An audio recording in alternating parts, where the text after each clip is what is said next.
بسم اللہ الرحمن الرحیم صلی اللہ علی حبیبہ سیدنا محمد وآلہ وسلم۔ ناظرین کرام، پچھلے ایک بیان میں ہم نے عرفان شاہ کی طرف سے فتویٰ بریلی شریف پر اٹھائے جانے والے اعتراضات کا ایک جواب دیا۔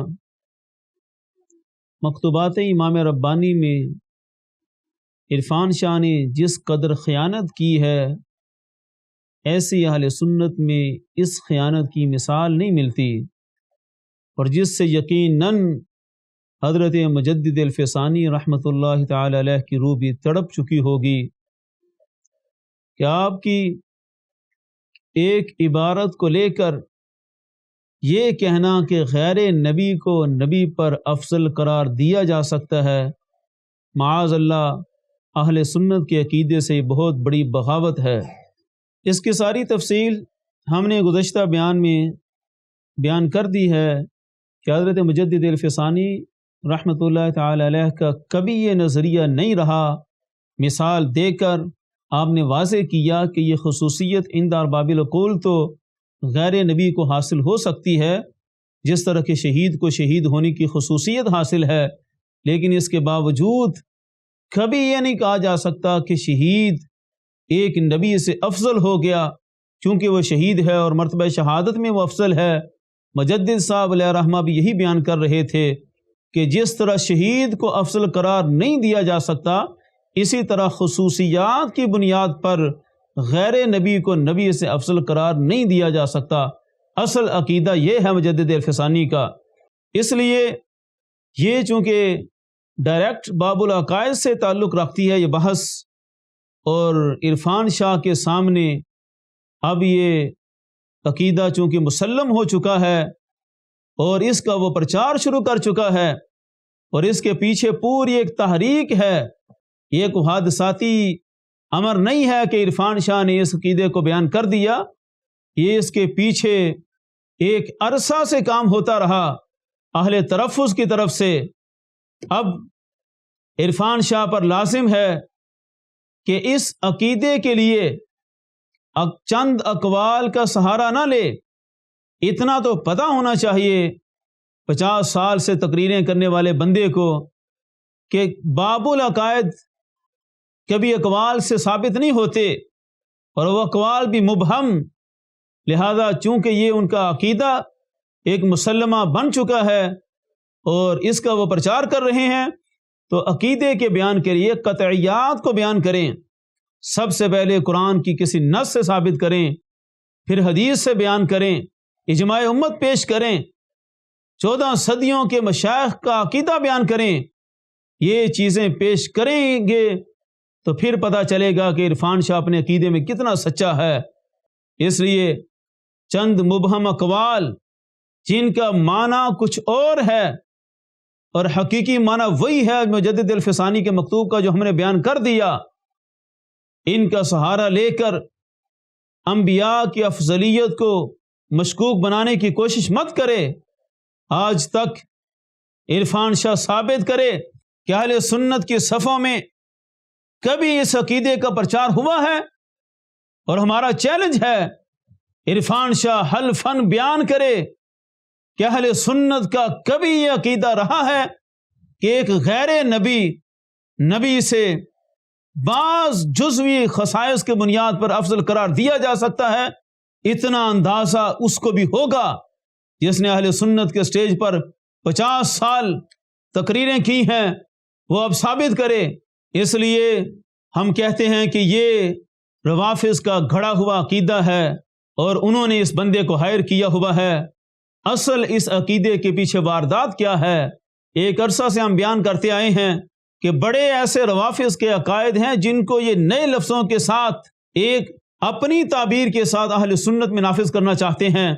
مثلا روافض کا نظریہ مولا علی رضی اللہ تعالیٰ عنہ کے بارے میں ہے، منصوص من اللہ کا عقیدہ ہے، اور منصوص من اللہ کا ترجمہ یہ روحانی خلیفہ کے طور پر کرتے ہیں، اور حضرت ابوبکر صدیق رضی اللہ تعالیٰ عنہ کو صرف ایک ایڈمنسٹریشن کے طور پر مانتے ہیں، اور کہتے ہیں منصوص خلافت مولا علی کی ہے، اور اسی منصوص من اللہ کا ترجمہ یہ روحانی خلیفہ کے طور پر کرتے ہیں۔ اسی طرح روافض کا ایک نظریہ ہے کہ امامت فوق النبوہ ہے، کہ امامت کا منصب نبوت سے بھی بڑا منصب ہے۔ اس کے لیے انہوں نے بڑے داؤ پیچ کھیلے اور وہ اپنے ائمہ کو انبیاء سے افضل مانتے ہیں۔ اسی کی ایک ترجمانی آج عرفان شاہ بول رہا ہے کہ غیر نبی بھی بعض خصوصیات میں نبی سے بڑھ جاتا ہے، اور اگلی بات بھی ساری ان کی مطابقت رکھتی ہے کہ عرفان شاہ کے استدلال وہ جزئیت پر ہے کہ چونکہ سیدہ فاطمہ الزہرا رضی اللہ تعالی عنہا سید عالم صلی اللہ علیہ وسلم کے جگر کا ٹکڑا ہیں، ان کا جز ہیں، تو ان کی جزئیت کی بنیاد پر انہیں کہا جائے گا کہ وہ افضل ہیں، کہ نبی پاک صلی اللہ علیہ وسلم کا شرف نسب انہیں حاصل ہے۔ تو یہ جو جزئیت کا استدلال ہے، اسی استدلال کی بنیاد پر ہی روافض کہتے آئے ہیں کہ ائمہ سارے جتنے ان کے ہیں وہ چونکہ سید عالم صلی اللہ علیہ وسلم کا جز ہیں، تو سید عالم صلی اللہ علیہ وسلم چونکہ سب سے افضل ہیں، تو جن کا کل افضل ہے ان کا جز بھی افضل ہوگا۔ یہ نظریہ ان کا تھا، اس بنیاد پر وہ کہتے تھے کہ ائمہ انبیاء سے افضل ہیں، اور آج عرفان شاہ بھی اسی جزئیت کی دلیل لے کر شرف نسب کو معیار بنا کر آج کہتا پھر رہا ہے کہ غیر نبی بھی نبی سے افضل ہو سکتا ہے، اور باقاعدہ اس پر ڈٹا ہوا ہے کہ غیر نبی بھی نبی سے افضل کہنا بالکل جائز ہے۔ تو یہ ترجمانی کسی اور کی ہے۔ ہمارا چیلنج ہے کہ ثابت کرے 14 صدیوں میں سے آج تک اہل سنت میں سے کسی بندے نے غیر نبی کی افضلیت کو ثابت کیا ہو، ایسا قول عرفان شاہ کبھی نہیں پیش کر سکتا۔ اس لیے عوام اہل سنت کو بھٹکانے سے باز رہے۔ کیا درس دے رہا ہے اپنے مریدوں کو، عام مسلمانوں کو؟ جو بندہ چند خصوصیات حاصل کر لے وہ اپنے آپ کو نبی سے افضل کہتا پھرے۔ جس بندے نے 4 حج کیے ہوں، اب وہ کہے کہ نبی پاک صلی اللہ علیہ وسلم نے تو 1 حج کیا تھا اور ہم نے 4 حج کر لیے ہیں، اور عرفان شاہ کے بتائے ہوئے عقیدے کے مطابق اب وہ بھی کہے کہ میرا مرتبہ معاذ نبی سے افضل ہو گیا، چونکہ اس خصوصیت میں تو وہ نبی سے بڑھ گیا۔ استغفر اللہ العظیم۔ یہ وہ تباہ کن اثرات ہیں جو عرفان شاہ اہل سنت میں پھیلانا چاہتا ہے۔ علماء و مشائخ اس بات پر توجہ کریں، کیا کیا گند ہے جو یہ روافض کا اہل سنت میں پھیلا رہا ہے، خاص طور پر جمعیت تبلیغ الاسلام والے جو اپنا ممبر و محراب اس کے سپرد کیے ہوئے ہیں۔ ہمارا مسئلہ تو بڑی دور رہ گیا، آئے دن جو نئی سے نئی خرافات سامنے آتی ہیں، کون اس کا ناطقہ بند کرے گا؟ یہ اہل سنت میں ٹوٹل رفض پھیلانا چاہتا ہے۔ یہ کبھی نہیں ثابت کر سکتا کہ اہل سنت کا کبھی عقیدہ رہا ہو۔ اور یہ حضرت پڑھ رہے تھے حضرت احمد سعید کاظمی شاہ صاحب رحمۃ اللہ تعالی علیہ کی عبارات، جس میں انہوں نے نبی پاک صلی اللہ علیہ وسلم کی شرف نسب کو ذکر کیا۔ وہ تو محل بحث ہی نہیں، کون امتی ہے جو سید عالم صلی اللہ علیہ وسلم کے عالی نسب پر شک بھی کر سکتا ہو؟ اب ہم پیش کرتے ہیں حضرت احمد سعید کاظمی شاہ صاحب رحمۃ اللہ تعالی علیہ کی عبارت۔ یہ ہے مقالات کاظمی۔ اس میں آپ بیان فرماتے ہیں کہ نانوتوی کی ایک عبارت ہے، یہ عبارت اس کی ہے، اس نے کہا تھا انبیاء اپنی امت سے اگر ممتاز ہوتے ہیں تو علوم ہی میں ممتاز ہوتے ہیں، باقی رہا عمل سو اس میں بسا اوقات بظاہر امتی مساوی ہو جاتے ہیں بلکہ بڑھ بھی جاتے ہیں۔ یہ ہے غیروں کا عقیدہ۔ اب عرفان شاہ بیان کرے کہ اس کے نظریے میں اور اس نانوتوی کی عبارت میں کیا فرق ہے۔ عرفان شاہ بھی کہتا ہے کہ غیر نبی بھی بعض جزوی خصائص میں نبی سے افضل ہو سکتا ہے، اور یہ ان کا عقیدہ تھا کہ امتی بھی بعض اوقات نبی سے بڑھ جاتا ہے، اور اس کو ہمارے مشائخ نے غلطی کہہ کر بیان کیا۔ پھر اس پر جو علمی بحث کی، کہا کہ اس نے تو انبیاء علیہ السلام کا اپنی امت سے ممتاز ہونا صرف علم میں منحصر فرمایا، باقی رہے اعمال تو ان میں امتی کی مساوی ہو جانے بلکہ بڑھ جانے کو تسلیم کر لیا۔ آگے اس کا پورا رد کیا حضرت کاظمی شاہ صاحب رحمۃ اللہ تعالی علیہ نے۔ ہمارے مشائخ تو ان باتوں کو رد کر رہے تھے، تو یہ سب غیروں کے عقیدے تھے۔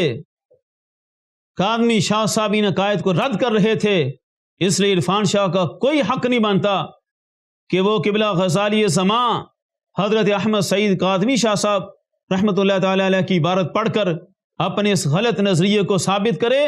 کاظمی شاہ صاحب کی صریح عبارت ہم نے پیش کر دی ہے کہ انہوں نے یہ غیروں کا عقیدہ بیان کر کے اس کا رد کیا ہے کہ اہل سنت کبھی یہ تسلیم نہیں کر سکتے کہ ایک امتی نبی سے بعض خصائص میں بعض جزئیات میں برابر بھی ہو جائے۔ اور عرفان شاہ تو کہتا ہے افضل کہنا بھی بالکل درست ہے۔ معاذ اللہ کتنا تضاد ہے اس کے نظریے میں۔ اس لیے یہ عقیدہ ثابت کرنا ہے تو سب سے پہلے نصوص لے کر آئے اور ہمارے اسلاف کی جو کتب ہیں اصول دین کے اندر ان کو بیان کرے۔ ہمارے اسلاف نے آج تک اس عقیدے کا کبھی پرچار نہیں کیا۔ یہ حضرت امام فخر الدین رازی رحمۃ اللہ علیہ کی کتاب معالم اصول الدین یہ پیش خدمت ہے۔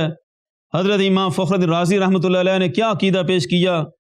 یہ الباب السابع فی النبوات، اس میں انبیاء کے کمالات کے بارے میں بحث کرتے ہوئے حتمی طور پر فیصلہ سناتے ہیں۔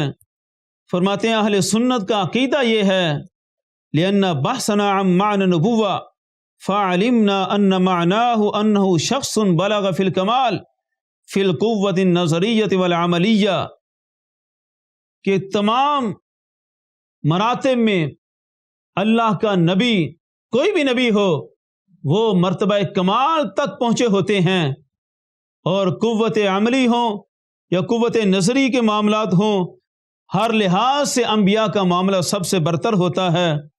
اسی طرح دوسرے مقام پر فرماتے ہیں اذا كان لا معنى للنبوة الا تکمیل الناقصین فی القوة النظریة وفی القوة العملیہ، کہ نبوت کا تو معنی یہ ہے کہ ناقصین کی وہ تکمیل کرتے ہیں نظریاتی قوت میں اور عملی قوت میں، تو سب سے پہلا کمال تو ان کو حاصل ہوتا ہے۔ یہ ساری بحث کر کے امام رازی اس عقیدے کو بیان کرتے ہیں کہ اللہ کے انبیاء ہر وصف میں مرتبہ کمال تک پہنچے ہوتے ہیں، کوئی امتی کسی وصف میں ان کے کمال تک نہیں پہنچ سکتا۔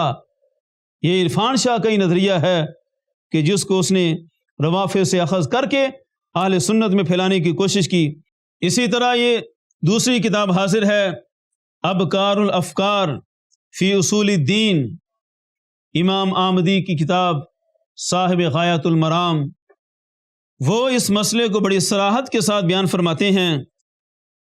انہوں نے یہی جزوی فضیلت والی بحث کو پیش کیا کہ بعض حضرات نے کہا کہ ملائکہ کی ارواح طیبہ نفیسہ بغیر جسم کے ہیں تو ان کو خاص لطافت حاصل ہے، اور ان کی لطافت انبیاء سے بھی بڑی ہے۔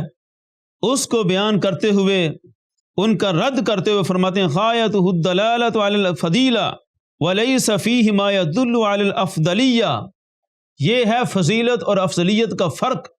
فرمایا ٹھیک ہے کہ ملائکہ کی لطافت ان کا خاصہ ہے، لیکن فرمایا زیادہ سے زیادہ دلالت اس کی فضیلت پر ہے، اور اس میں کوئی ایسی بات نہیں ہے کہ جو افضلیت پر دلالت کر سکے۔ اس عبارت کو پیش کرنے کا مقصود یہ ہے کہ اس مسئلے کو سمجھیں کہ فضیلت اور چیز ہے اور افضلیت اور چیز ہے۔ یہ جزوی خصائص حاصل ہو جانا یہ ایک فضیلت ہے، اور فضیلت عند ارباب العقول ہے۔ اس فضیلت کی بنیاد پر کسی غیر نبی کو نبی سے افضل قرار نہیں دیا جا سکتا۔ یہ ہمارے مشائخ صدیوں سے بیان کرتے آئے ہیں کہ فضیلت کو دیکھ کر افضلیت کے بحث میں اس کو شامل نہیں کرنا۔ فضیلت کا تعلق باب الفضائل سے ہے، اور افضلیت عقائد کا موضوع ہے، اور عقائد میں اس طرح کی باتیں ملحوظ نظر نہیں ہوتی۔ افضلیت کا مدار کس پر ہے؟ تقرب الی اللہ پر، اور تقرب الی اللہ میں جس کی افضلیت ہے بس اسی کی ہے، ورنہ جزوی خصائص میں تو پھر ہر بندہ ہی اپنی اپنی خصوصیت لے کر نکل آئے گا۔ اس لیے عرفان شاہ اپنے اس نظریے پر غور کرے۔ اب میں دکھاتا ہوں کہ عرفان شاہ نے یہ نظریہ لیا کہاں سے۔ یہ ہے محمود ہزاروی کی کتاب السیف المسلول، جس پر ہمارے علماء و مشائخ نے اس وقت حضرت محدث اعظم پاکستان سے لے کر حضرت غزالی زمان تک جن کی عبارتوں کا سہارا لے رہا تھا عرفان شاہ، ہر ایک نے اس کے مصنف محمود ہزاروی پر رفس، گمراہی اور کفر کے فتوے صادر کیے، اور عرفان شاہ اس کے دربار پر حاضری دے رہا تھا اور دعائیں مانگ رہا تھا کہ اس کا فیضان قیامت تک کیا قیامت کے بعد بھی جاری رہے۔ تو یہ فیضان عرفان شاہ کو مبارک ہو، اس کے اندر تو بھرپور طریقے سے جاری ہو گیا۔ یہ نظریہ، یہ اس کی عبارت حاضر ہے، اس نے سب سے پہلے پیش کیا تھا۔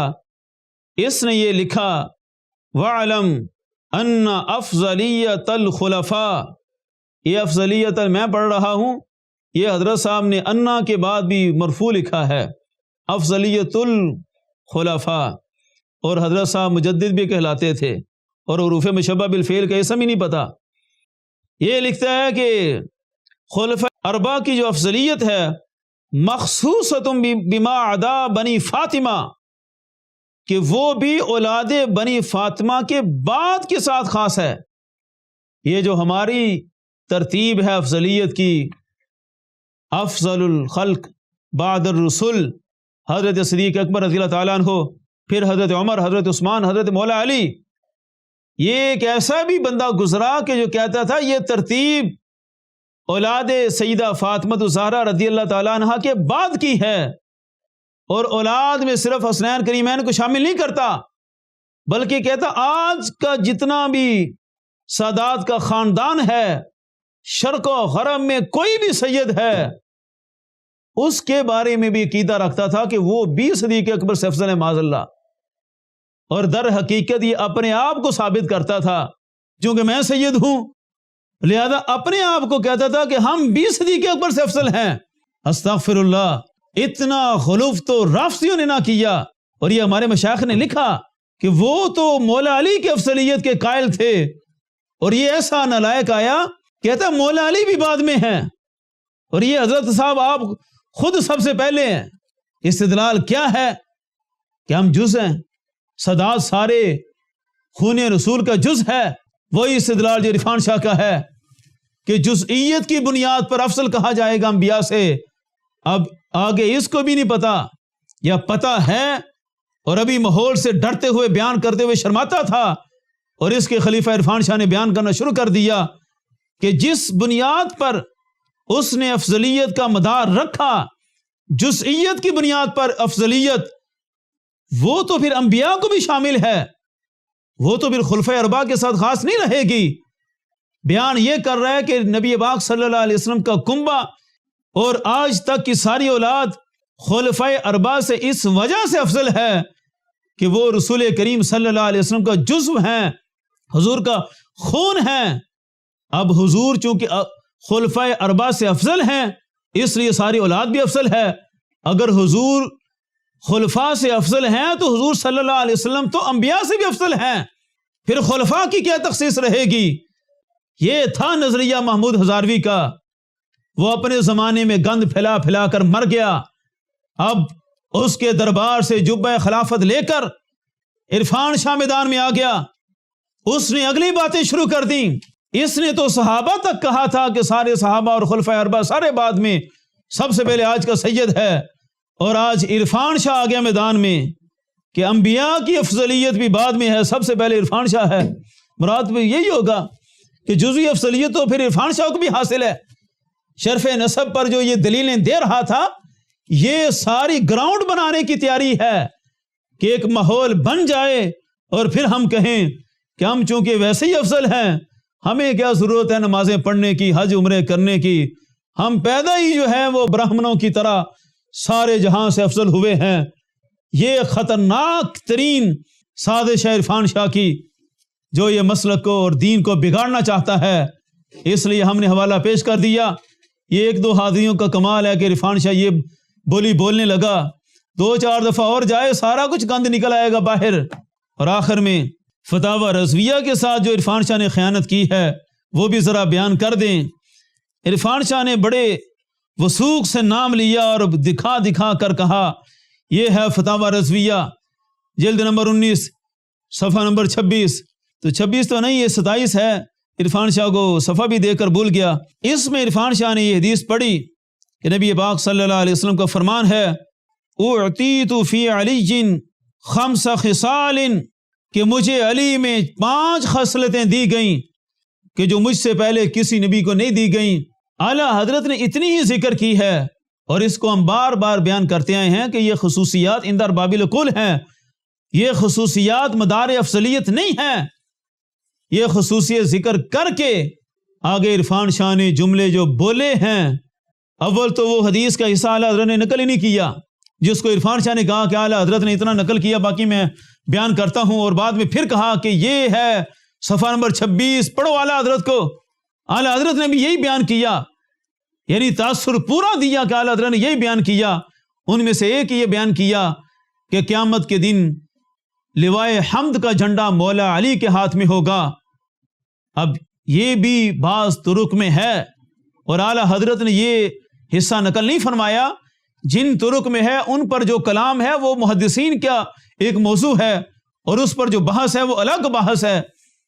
لیکن عرفان شاہ جو باتیں کر رہا تھا کہ آدم علیہ السلام سے لے کر 1,24,000 انبیاء، تمام انبیاء اس جھنڈے کے نیچے ہوں گے جو مولا علی کے ہاتھ میں ہوگا، یہ ہے وہ طریقہ رفس کہ انبیاء کی بھی ایسی شان بیان کرنے سے منع کیا گیا جس سے کسی دوسری نبی کی تنقیص ہوتی ہو. اور یہ مولا علی کی شان اس طرح انداز سے بیان کر رہے ہیں کہ انبیاء کی شان کی تنقیص کرتے جا رہے ہیں. اور اگر سارے طرق سے یہ ثابت بھی ہے تو مولا علی رضی اللہ تعالیٰ عنہ بطور خادم سید عالم صلی اللہ علیہ وسلم کا لوائے حمد تھامے ہوں گے، بطور خدمت ان کی یہ ڈیوٹی ہوگی. تمام انبیاء سید عالم صلی اللہ علیہ وسلم کے لوائے حمد کے نیچے ہوں گے. اور دوسری خصوصیت جو عرفان شاہ نے ذکر کی اس میں منافقت دیکھیں. کہتا ہے اعلیٰ حضرت نے ذکر کیا، اعلیٰ حضرت نے جو ذکر کیا وہ بھی ہم سناتے ہیں. عرفان شاہ بیان کر رہا تھا اعلیٰ حضرت نے بیان کیا ہے کہ قیامت کے دن حوض کوثر پر بھی مولا علی ہوں گے اور حوض کوثر کے جام بھی مولا علی پلاتے ہوں گے. تاثر یہ دے رہا تھا ان خصوصیات کی بنیاد پر مولا علی کو جزوی خصوصیت کی بنیاد پر انبیاء سے افضل قرار دیا جا سکتا ہے. اب سنیں ذرا اصل حدیث جو اعلیٰ حضرت نے ذکر کی ہے وہ کیا ہے. افسوس ہم تو پہلے روتے تھے کہ اس ایک صفحے کا بھی عرفان شاہ پورا مطالعہ نہیں کرتا اور اس صفحے میں جو کچھ بیان ہوتا ہے اس کو چھوڑ کر چند سطریں اپنے مطلب کی پڑھ لیتا ہے. اب یہاں تک بات ہے کہ اگلی سطر پڑھتے ہوئے ہی اسے اپنی موت نظر آتی ہے. اعلیٰ حضرت نے جو یہ حدیث نقل فرمائی یہ سارا سکین حاضر ہے. اس کے بعد اعلیٰ حضرت کیا لکھ رہے ہیں؟ اس حدیث کو لکھنے کے بعد فرماتے ہیں کہ مولا علی کو جو خصلتیں ملنی ہیں وہ کون سی ہیں. حضرت انس رضی اللہ تعالیٰ عنہ کی روایت سے فرماتے ہیں قال رسول اللہ صلی اللہ علیہ وسلم ان علی حوضی 4 ارکان، میرے حوض کوثر کے 4 رکن ہوں گے. فاول رکن منہا فی ید ابی بکر والرکن الثانی فی ید عمر والرکن الثالث فی ید عثمان والرکن الرابع فی ید علی. یہ تھی حدیث جس کو اعلیٰ حضرت نے بیان کیا کہ قیامت کے دن 4 ارکان ہوں گے اور چاروں ارکان چاروں خلفائے اربعہ کے ہاتھ میں ہوں گے. سب سے پہلے حضرت ابوبکر صدیق کے ہاتھ میں، حضرت عمر کے ہاتھ میں، پھر حضرت عثمان غنی کے ہاتھ میں، اور چوتھے نمبر کا رکن مولا علی کے ہاتھ میں ہوگا. اب ہم پوچھتے ہیں کہ 3 خلفاء کا نام چھوڑ کر مولا علی کا نام ہی کیوں لیا گیا؟ سب سے پہلے ذکر حضرت صدیق اکبر رضی اللہ تعالیٰ عنہ کا تھا، کیوں نہ نام لیا صدیق اکبر کا؟ یہ ہے گرفتار علی جو نبی کی محبت کے بغیر مولا علی کو مانتے ہیں. اگر رسول اللہ صلی اللہ علیہ وسلم کے واسطے سے مانا ہوتا تو حضرت صدیق اکبر، حضرت عمر، حضرت عثمان غنی کا ذکر کرتے ہوئے موت نہ پڑ جاتی. ایسا بھی نہیں ہے کہ موضوع الگ چل رہا تھا. عرفان شاہ کتاب سامنے رکھ کر کسی کا نام لینا گوارا نہیں کر رہا تھا اور کہہ رہا تھا یہ خصوصیت صرف مولا علی کو حاصل ہے. اور یہ خصوصیات تو رسول اللہ صلی اللہ علیہ وسلم فرما رہے ہیں کہ میرے چاروں خلفاء کو اللہ نے یہ اعزاز دینا ہے. اے گرفتار ابو بکر و علی ہوشیار باش، تو یہ ہے گرفتار علی کہ جو مولا علی کا تو ذکر کرتا ہے لیکن صدیق اکبر کا ذکر نہیں کرتا. اور یہ پڑھا ہوتا پھر اگلی حدیث میں بھی اعلیٰ حضرت نے چاروں کا ذکر کیا. اس کے بعد جو حدیث نقل فرماتے ہیں اس میں بھی کہتے ہیں اذا کان یوم القیامہ یکون ابو بکر الصدیق علی احد ارکان الحوض وعمر علی الثانی وعثمان علی الثالث وعلی علی الرابع فمن ابغض واحدا منہم لم یسکہ الاخرون. فرمایا چاروں کونوں پر میرے چاروں خلفاء کھڑے ہوں گے، جو ایک کو چھوڑ کر بغض رکھ کر دوسرے کے پاس جائے گا دوسرے بھی اسے نہیں پلائیں گے. یہ ہے عرفان شاہ کا انجام کہ جو آج حضرت ابوبکر صدیق رضی اللہ تعالیٰ عنہ کا حدیث میں نام چھوڑ گیا اور سمجھتا ہے ہم علی والے ہیں اور علی کا نام لیں گے صرف. ہمارے آقا صلی اللہ علیہ وسلم نے فرمایا جس نے ایک کو چھوڑا باقی بھی اسے نہیں پلائیں گے، کیونکہ سب کی محبت ہی کامل ایمان کی دلالت ہے. کسی ایک سے محبت کرنا باقیوں سے بغض رکھنا یہ وہ محبت نہیں جو شرعی محبت ہے. اس پر حضور کنز العلماء نے پورا ایک بیان فرما دیا ہے کہ حضرت مجدد الفسانی نے مکتوبات شریف میں کیا فیصلہ کیا کہ مستقل محبت کسی کی نہیں ہے، سب کی محبتیں ہیں تو سید عالم صلی اللہ علیہ وسلم کے واسطہ سے ہیں. اب یہ ہے عرفان شاہ کے لیے پیغام کہ اپنی منافقت چھوڑ کر پوری حدیث بیان کرے، اور یہ جو اس نے عقیدہ بیان کیا ہے کہ غیر نبی کو نبی پر افضلیت حاصل ہو سکتی ہے، یہ اب ثابت کرے. ہمارا چیلنج ہے کہ خود بیان کرے کہ کبھی اہل سنت کا یہ عقیدہ رہا ہے. اہل سنت کے کسی فرد نے کسی صدی میں آج تک یہ بیان کیا ہے. اور حیران کن بات ہے کہ جس کو لے کر یہ مولا علی کو اس خصوصیت میں افضل قرار دینا چاہتا ہے، اب وہ خصوصیت تو سب سے پہلے ابو بکر صدیق رضی اللہ تعالیٰ عنہ کو حاصل ہے. اگر بالفرض الزامی جواب کے طور پر ہم کہنا چاہتے ہیں، یہ صرف الزامی جواب ہے کہ اگر یہ خصوصیت ماننی ہے تو سب سے پہلے حضرت ابوبکر صدیق کی تو مانے، لیکن ان کا نام نہیں لیتا کیونکہ پیش گوئی مولا علی رضی اللہ تعالیٰ عنہ کے بارے میں ہی تھی کہ ان کی محبت میں منفرد شخص تباہ ہو جائے گا، ہلاک ہو جائے گا. افراد ہوتا ہے تو یہیں پر آ کر ہوتا ہے. ہمارے آقا صلی اللہ علیہ وسلم نے سارے نقشے دیکھ کر اپنی امت کو سب کچھ بیان کیا ہے. اب امت کا کام ہے کہ ان فتنوں سے اپنے آپ کو بچا کر رکھے. علماء و مشائخ خصوصی طور پر توجہ کریں کہ کیا کیا بگاڑ اہل سنت کے اندر عرفان شاہ لانا چاہتا ہے. اور یہ محمود ہزاروی کا لٹریچر ہے جسے تھام کر عرفان شاہ فتنہ پھیلانے کے لیے نکلا ہوا ہے. سارے روافض نے اسے ہائر کیا ہوا ہے اور اس کا تو مقصد یہی ہے رفض پھیلانا. تو یہ اس کا انداز تو صرف خلفائے اربعہ کے اوپر اپنی افضلیت کو ثابت کرنا تھا، اور عرفان شاہ اب انبیاء سے بھی بڑھنا چاہتا ہے. خدا اس کے شر سے امت کو پناہ دے. تاجدار ختم نبوت زندہ باد زندہ باد، تاجدار ختم معصومیت زندہ باد زندہ باد.